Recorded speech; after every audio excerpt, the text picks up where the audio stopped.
বাবাকে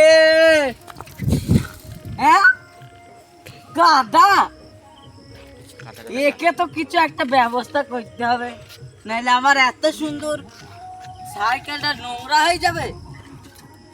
কিছু তো একটা করতে হবে।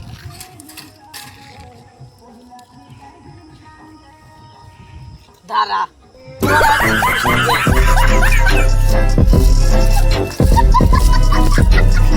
দাদা আপনি কি করছেন?